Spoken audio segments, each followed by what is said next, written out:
하나님과 주 예수 그리스도의 뜻으로 말미암아 복음 사도로 부르심을 받은 바울은 복음을 위하여 일을 하다가 오늘 옥에 갇혔죠. 또 복음을 위하여 옥중에서 사랑하는 성도들에게 편지를 쓰고 있습니다. 옥중에서 고생하는 사도 바울의 간절한 그의 열망과 기도는 빌립보 교회 성도들이 복음 안에 든든히 서서 복음에 합당한 삶을 살기를 원하고, 뿐만 아니라 생명의 풍성함을 누리고 또 소망 가운데 살아갈 것을 간절히 하나님 앞에 기도하고 있습니다. 지지난주에 우리가 빌립보서를 살펴보면서 오늘 읽은 본문 말씀의 앞부분을 보았죠. 빌립보 2장 1절로 11절 말씀을 보았는데, 우리 성도들이 하나님의 교회에서 서로 하나가 되어지는 것에 대해서 생각을 해보았습니다. 어떻게 성도들이 한 뜻, 한 마음이 되어가지고 주님의 이름을 높이고 주님이 맡기신 아름다운 일들을, 하나님의 교회를 잘 그렇게 이루어 나갈 수 있는가를 보았는데, 예수 그리스도의 마음입니다. 주님의 마음이에요. 근본 하나님의 본체시나 하나님과 동등됨을 취할 것으로 여기지 아니하시고 오히려 자기를 비워 종의 형체를 가지사 사람들과 같이 되셨다, 그렇게 말씀하셨죠. 자기를 비우시고 종의 형체. 여러분, 우리 주님께서 종의 형체를 가지고 이 땅 위에 마구간에서 탄생하셨습니다. 겸손해진 마음, 낮아지는 마음, 남을 나보다 낮게 여기는 마음, 이것이 바로 겸손이지요. 사랑하는 성도 여러분, 그러면서 제가 평생 저와 여러분이 교만하지 말고 겸손한 마음으로 우리 모두가 다 성도를 섬기고 하나님을 섬기고 교회를 섬길 때 교회는 하나가 되는 것입니다. 자, 오늘 이어서 12절에 보니까 그러므로 나의 사랑하는 자들아, 너희가 나 있을 때뿐만 아니라 더욱 지금 나 없을 때에도 항상 따라합시다. 복종하여 두렵고 떨림으로 너희 구원을 이루라. 예, 항상 복종하여 두렵고 뭐로? 떨림으로. 너희의 뭐를 이루라 그랬죠? 구원을 이루라. 여러분, 여기 보면 그러므로라고 하는 말이 나오지요. 이 그러므로라고 하는 말은 앞에서 했던 말씀 근면한 것을 서로 연결할 때 사용하는 말이지요. 주님은 하나님께 대한 겸손과 복종을 보여주셨죠. 십자가에 죽기까지 하나님의 뜻을 높이셨어요.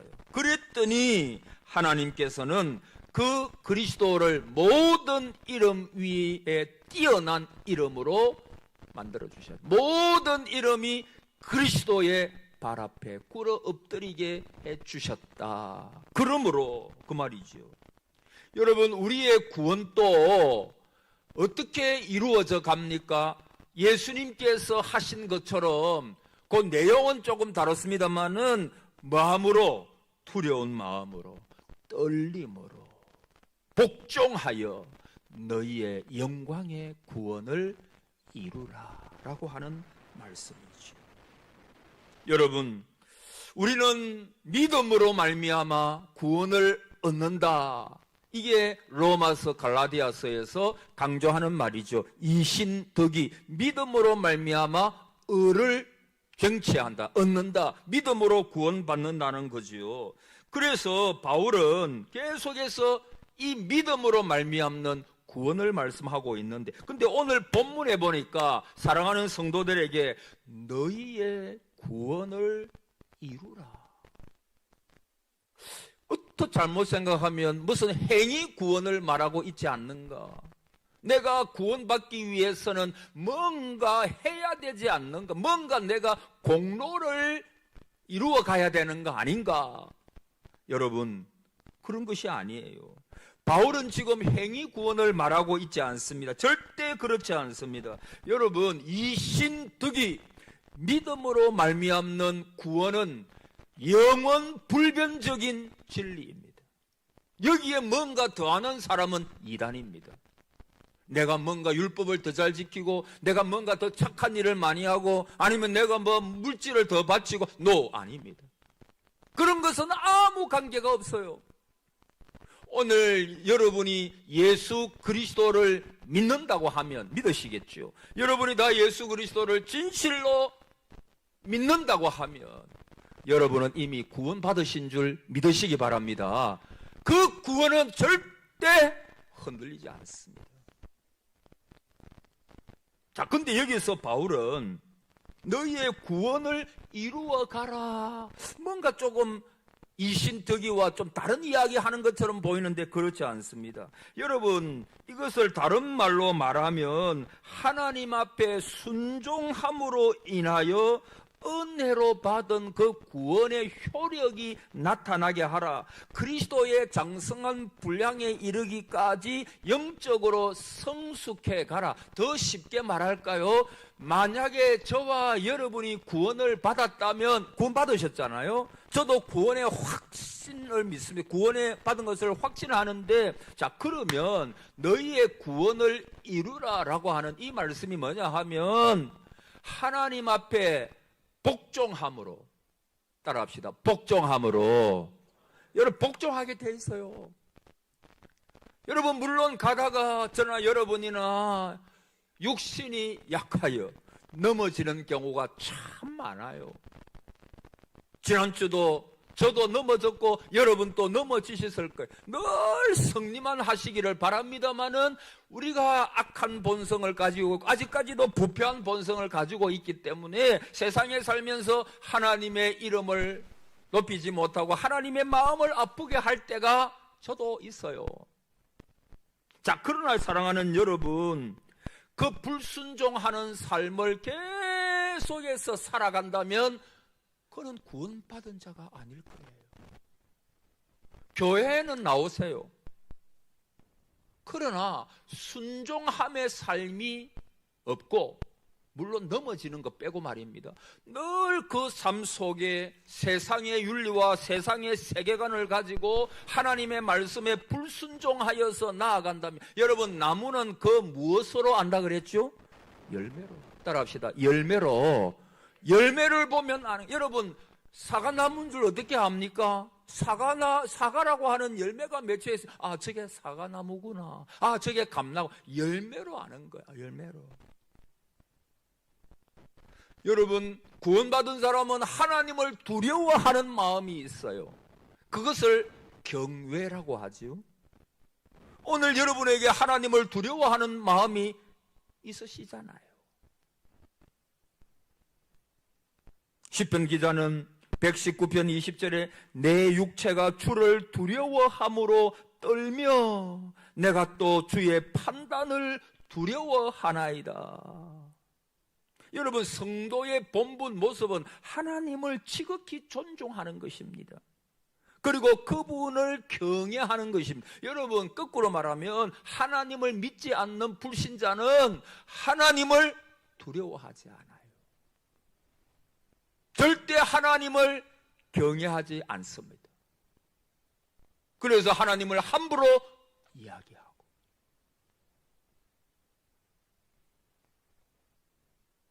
여러분, 우리가 다음 주에 12.7 한국교회 연합예배 차별금지법 그거 반대하기 위해서 여러분 뚝이 하나 터지면 다른 것들이 막 터지는 것입니다.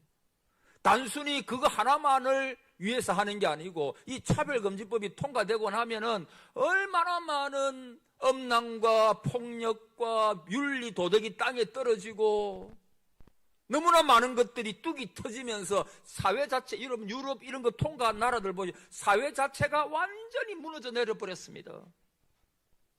무엇보다도 저와 여러분이 이것을 위하여 기도해야 합니다. 여러분, 하나님께서 천지를 창조하실 때 남자와 여자로 창조하시고 그랬죠. 여러분, 그래서 원래 성이 몇 개입니까? 2개잖아요. 근데 여러분, 현재 세계에서 성이 몇 개 있는 줄 압니까? 얼마 전에 하나 더 생겨가지고 73개의 성이 있습니다. 남성, 여성만 있어야 되는 73개. 저는 다 모릅니다만 그렇게 제가 보았어요. 그래서 이게 뭐 남자도, 여러분, 이게 통과되고 나면 제가 들어보니까, 여러분도 많이 들어보셔서 아시겠지만은 10살, 11살, 12살 된 애가 자기 부모님 보고 남자인데 내가 여자로 내가 성을 바꿀 거예요. 내가 여자에서 남자에서 여자로 바꿀 거예요. 그때 부모가 얘야 너 왜 그러니? 이러면 법에 걸린다는 거. 여러분, 그 황당한 일이 일어나고, 뭐 남자와 남자, 여자와 여자. 여러분, 우리나라는 지금 그 보험 있잖아요. 그게 벌써 통과돼 버렸어요. 보통은 거꾸로인데. 여러분, 하나의 뚝이 터져버리면 나중에 계속해서 뚝이 터져가지고 믿는 사람뿐만 아니라 믿지 않는 사람들도 그 법을 잘 못해서 반대를 안 하지. 한번 법이 제정되고 나면은 그것을 돌이키기가 그렇게도 어려운 거예요. 여러분, 믿지 않는 사람들은 하나님을 경외함이 없는 거예요. 함부로 이야기하고, 여러분, 남자와 남자가, 여자와 여자가 부끄러운 짓을 한다는, 로마서에 보면 영리로 서고 하나님을 대적하는 거예요. 왜 우리가 반대하느냐? 첫 번째 이유가 하나님의 말씀에 어긋나니까. 하나님의 말씀에 어긋나니까. 여러분, 너희의 구원을 이루라. 이것은 종말론적인 것입니다. 마지막 순간에 있는 것이고, 이것은 최종 구원, 마지막 승리, 마지막 구원을 말합니다. 여러분, 교회가 존재함이 여기에 있습니다. 여러분, 제가 우리 교회 오고 나서 많은 분들 보니까 제가 올 때는 굉장히 젊으셨는데, 근데 이제 연세가 드셔가면서 이제 머리도 백발이 되어져 가는 분도 계시고, 그리고 허리도 조금 구부러지시고 걷는 것도 조금 불편해 하시고, 그리고 많은 분들이 먼저 하나님 나라에 가셨잖아요. 다음에는 우리 차례입니다. 여러분, 여기에 문제가 있는 것입니다. 내가 뭐 잘 살고 못 살고, 내가 부하고 가난하고, 내가 출세하고 못하고, 그게 무슨 문제예요?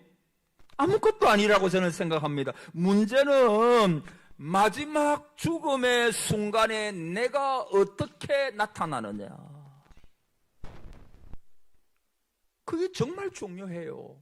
세상에서 온갖 것 다 누려봐도 마지막 순간, 최종 마지막 순간에 내가 하나님 앞에서 어떻게 나타나는가.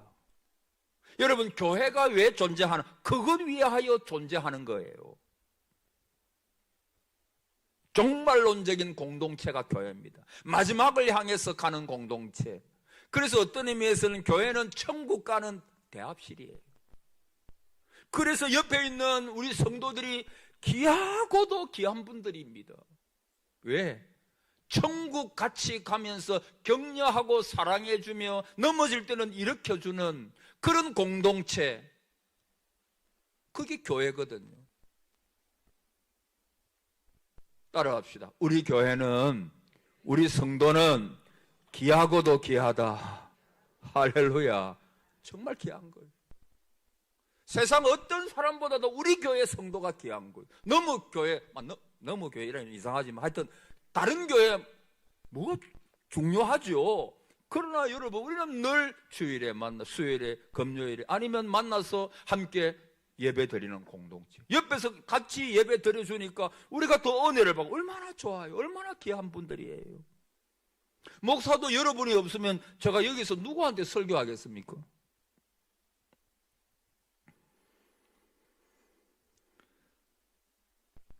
여러분, 미국의 34대 대통령 아이젠하워가, 여러분 아실 분은 아실 거예요. 아이젠하워가 월터 리드 육군병원에서 마지막 임종을 맞습니다. 그 얼마 남지 않은 시간에 빌리 그레임 목사님이 그분을 방문을 했대요. 의사는 면회 시간을 30분으로 제한했어요.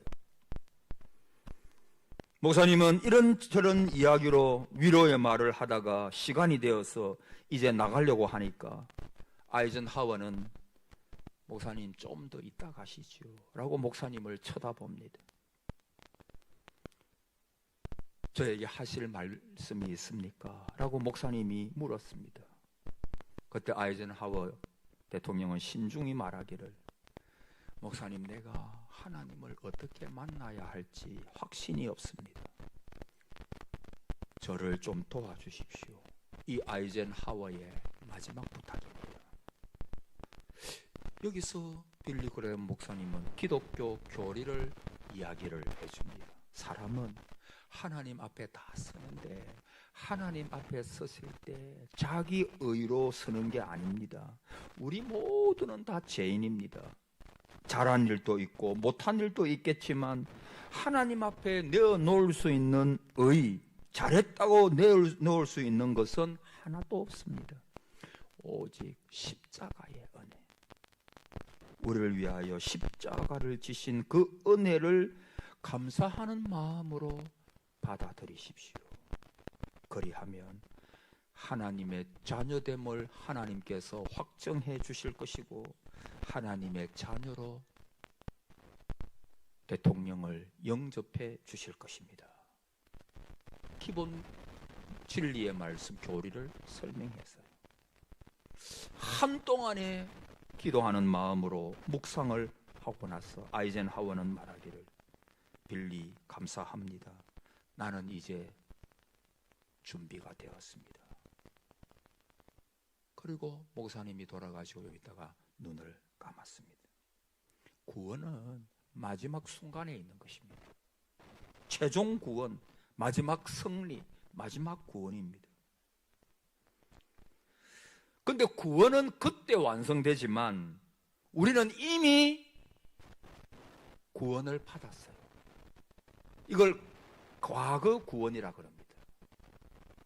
여러분이 언제 구원 받으셨는지 다 몰라요. 혹 아는 분도 있을지 모르지만 몇 월 며칠 사실 모르잖아요. 우리가 예수 그리스도 허물과 죄로 죽었던 존재였는데, 그러나 하나님의 은혜로 믿음을 선물로 받고 믿음으로 과거에 이것을 받아들임으로 이미 저와 여러분은 구원을 받은 거예요. 이게 과거 구원입니다. 두 번째는 현재 구원이 있습니다. 현재 내가 계속해서 이 땅 위에 머무는 동안에 그 구원을 우리의 생활 속에서 매일매일 경험하게 되는 삶이에요. 그러면서 성장해 나가는데 세상으로 기울던 사람들이 구원받고 나면 하나님 나라 지향적으로 바뀌고, 물질밖에 모르던 사람들이 진리를 생각하게 되고, 나밖에 모르던 사람들이 하나님을 생각하고 이웃과 교회를 생각하고, 현재적으로 많은 시험에 빠지지 아니하고 점점 영적으로 성숙해 나가면서 성령의 열매를 맺으며 자라가게 되는 것입니다. 이게 현재적인 구원입니다. 여러분, 출애굽의 역사를 보십시오. 이스라엘이 어디서 구원받았죠? 애굽에서. 400년 노예 생활하다가 애굽에서 구원받고 기적적으로 이제 나아갑니다. 홍해를 건너서 광야로 왔습니다. 이제는 애굽과는 완전히 관련을 끊었습니다. 이게 첫째 구원이죠. 애굽에서 나왔잖아요. 우리가 치면 세상에서 우리를 불러내었다. 에클레시아, 불러낸 공동체. 여러분을 불러내신 거예요. 누가? 하나님께서. 그게 과거 구원입니다. 그리고 요단강을 건너고 다음에 어디 들어갑니까? 젖과 꿀이 흐르는 가나안 땅에 들어가면 우리가 천국 가는 거하고 똑같아요. 자, 그런데 광야 몇 년이죠? 40년. 그 광야 40년, 그게 교회요. 교회. 광야 교회. 그 광야에 머무르는 동안 많은 시련과 고난을 통해 훈련을 받으면서 영원한 구원을 지향 바라보면서 나아가는 거예요. 거기서 가치관이 바뀌고 성품이 바뀌고 세계관이 바뀌고 세상 풍속을 쫓아 살던 것을 이제는 하나님 나라를 쫓아 살고자 하는 마음으로 바뀌고 거기서 훈련을 받기 시작하는 것입니다. 우리는 지금 어디에 있습니까? 과거에 이미 구원은 받았습니다만은 아직 구원은 완성된 게 아니지요. 지금은 광야에 있는 것과 똑같아요. 완전한 구원을 위하여 우리는 지금 나아가고 있는 것입니다. 자, 이 구원받은 성도는 13절에 보면 이런 말씀이 나와 있어요. 우리 13절 한번 띄워보고 우리 한번 같이 읽어볼까요? 시작. 너희 안에서 행하시는 이는 하나님이시니 자기의 기쁘신 뜻을 위하여 너희에게 소원을 두고 행하게 하라. 너희에게 뭐를 두고요? 소원을 두고. 이 공동 번역 성경에 보니까 여러분 안에 계셔서 여러분에게 당신의 뜻에 맞는 일을 하고자 하는 마음을 일으켜 주시고 그 일을 할 힘을 주시는 분은 하나님이십니다. 우리 속에 변화가 생겼어. 여러분, 예수 그리스도를 믿게 되면 변화가 생긴다고 그랬죠. 하나님을 생각하는 마음이 생겨요. 이전에는 세상 풍속을 쫓아 살고 하나님이 누군지도 모르고 그렇게 하나님과 아무런 상관없는 사람으로 살다가 예수 그리스도를 믿고 구원을 받게 되면 이제는 하나님을 향한 소원이 생겨요. 하나님을 사랑하고자 하는 마음. 부족함이 많다니까. 우리 모두는 다 연약한 자예요. 목사도 여러분 다 우리는 부족하고 부족한 사람들. 그러나 우리의 마음속에 뭐가 생긴다고요? 하나님을 위하여 살고자 하는 마음. 하나님을 사랑하고 말씀을 듣고자 하는 마음. 복종하여 두려움으로 너희 구원을 복종하고자 하는 마음. 누구에게? 하나님에게 복종하고자 하는 마음. 그런 마음이 우리 속에 막 생기는 거예요. 특별히 구원을 이루어가는 이 일에 대하여 여러분, 우리가 너희 구원을 이루라 이 말은 우리의 삶 속에 순종함으로 있게 되는 많은 열매들을 맺혀가고자 하는 마음이 생기고 실제적으로 가면 갈수록 우리의 삶 속에 성령의 열매들이 맺혀지기 시작합니다.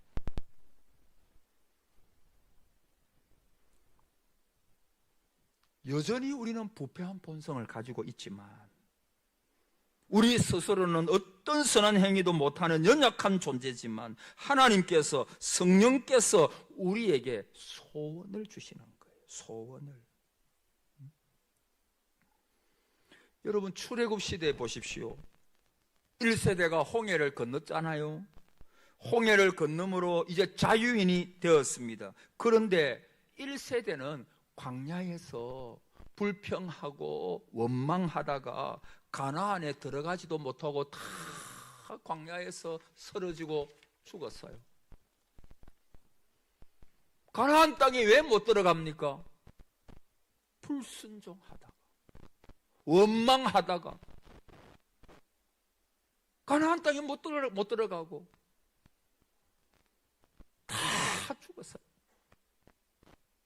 히브리서 3장 7절에 그러므로 성령이 이르신 바와 같이 오늘 너희가 그의 음성을 듣거든 광야에서 시험하던 날에 거역하던 것 같이, 아까 그 사람 1세대 광야에서 시험한 날에 거역하던 것 같이 너희의 마음으로 완고하게 하지 말라. 하나님께서 부드러운 마음 주시기를 바랍니다. 완고하게 하지 마세요. 마음이 완고하면 이 말씀을 들을 때 좋은 밭이 되기를 축복합니다. 히브리서 4장 1절에 그러므로 우리는 두려워할지니 그의 안식에 들어갈 약속이 남아 있을지라도 너희 중에는 혹 이르지 못할 자가 있을까 함이라. 이르지 못할 자도 있다 그 말이거든요. 여러분, 바울이 뭐라고 고백했죠? 내가 너희들에게 복음을 전하고 예수 그리스도를 잘 믿고 천국 가야 된다. 내가 이 말씀을 복음을 전하다가 혹 내가 말씀을 전하는 내가 천국에 들어가지 못할까 두려워하노라. 여러분, 직분이 여러분을 천국으로 인도하는 게 아니에요. 여러분의 믿는 연수가, 나는 교회 목사님 수십 년 나왔습니다. 여러분, 귀한 일이에요. 그러나 그것이 여러분을 천국으로 인도하는 것이 아닙니다. 행함이 없는 믿음은 죽은 것이다. 야고보 2장에 말씀하고 있죠. 여러분, 여기 죽었다, 행함이 없는 죽은 것이다. 행함이 없는 믿음은, 그 죽은 게 다른 뜻으로 하면 헛된 믿음, 죽은 믿음 이꼴 헛된 믿음이란 말이거든요. 다시 말하면 우리를 구원케 할 능력을 상실한 믿음이라고 하는 것이, 믿음이 있는 것 같은데 행함이 없어. 말은 번지르르한데 열매가 없어요. 행함이 없어요. 죽은 믿음이란 거예요. 행함이 없는. 그 믿음은 구원에 이르게 하는 믿음이 아닌 헛된 믿음이다 라고 하는 것입니다.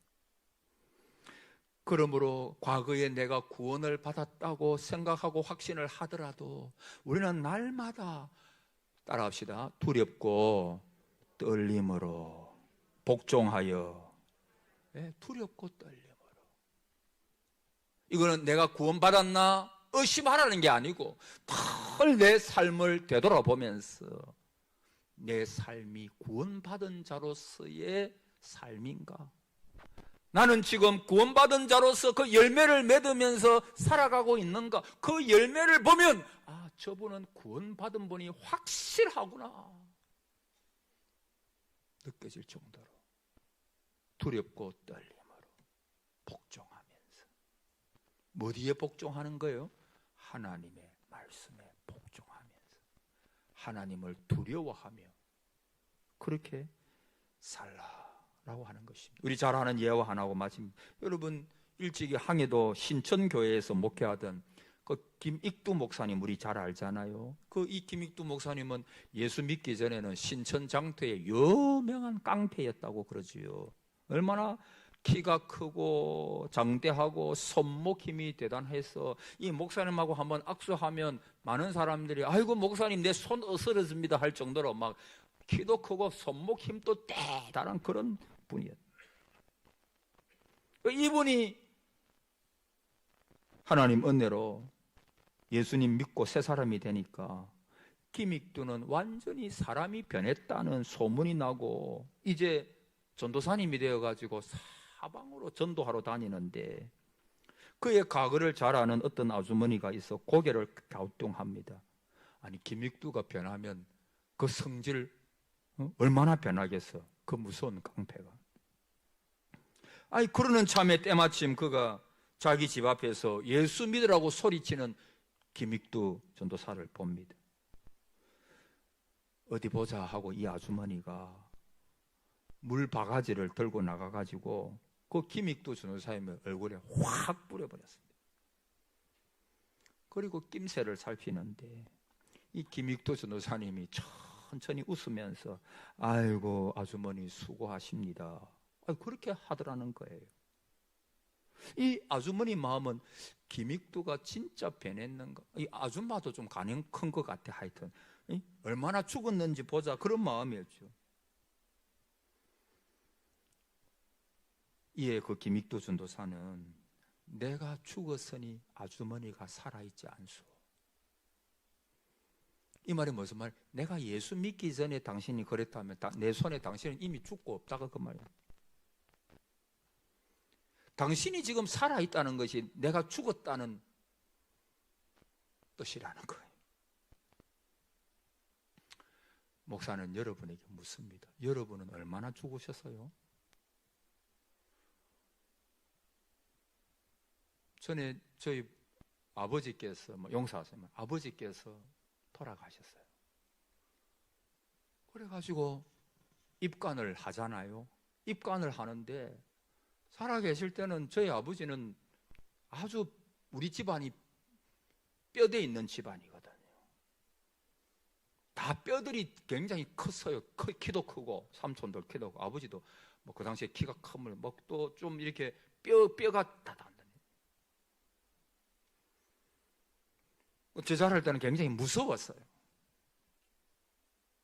우리 형하고 저하고 굉장히 무섭게 그 밑에 붙들은 좀 풀어주었는데 형하고 내하고는 엄청 막 고난과 핍박을 많이 받았어요. 근데 아버지도 말하고 이러면 무서운 분이었거든. 근데 입관하는데 입관 하는 그 아저씨가 하는데 뭐 이래 돌리고 저래 돌리도 아무 말이 없어.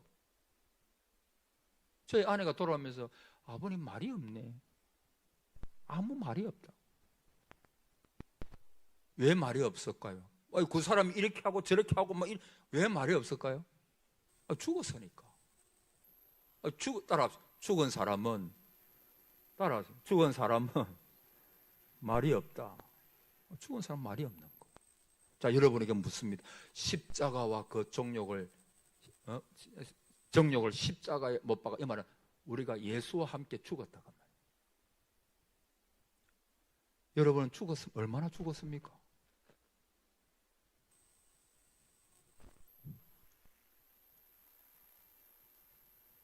아직도 뭔가 남아가지고 꿈틀거립니까? 안 죽은 거예요. 여러분, 우리가 구원받은 것도 에베소 1장 5절에 그 기쁘신 뜻대로 우리를 예정하사, 할렐루야. 우리가 구원받은 것도 하나님이 기뻐하시는 뜻 가운데 예정됐다 그랬어요. 그게 하나님의 소원, 우리가 저와 여러분이 구원받은 그 하나님의 기뻐하심이에요. 여러분, 하나님이 우리를 구원하신 거예요. 한 번 구원한 사람은, 여러분 모세를 보세요. 모세가 사람을 죽여가지고 미디안 광야로 쫓겨나갔잖아요. 그 쫓겨나가가지고 40년을 더 보내는데 거기에 하나님께서 타지 않는 떨기나무 가운데 찾아오셨잖아요. 기어코 거기까지 찾아오셔가지고 잊혀진 모세, 거기까지 찾아오셔가지고 하나님은 모세를 부르시고 지도자로 세워요. 바울, 여러분 기독교인을 잡아 죽이려고 체포하러 가는 도상에서 행동적으로 부르시는 거예요. 강력한 빛으로 눈을 멀게 하고 금식하며 회개하게 하고 결국 눈을 뜨게 하여 구원시키고 전도자로 삼는 거예요.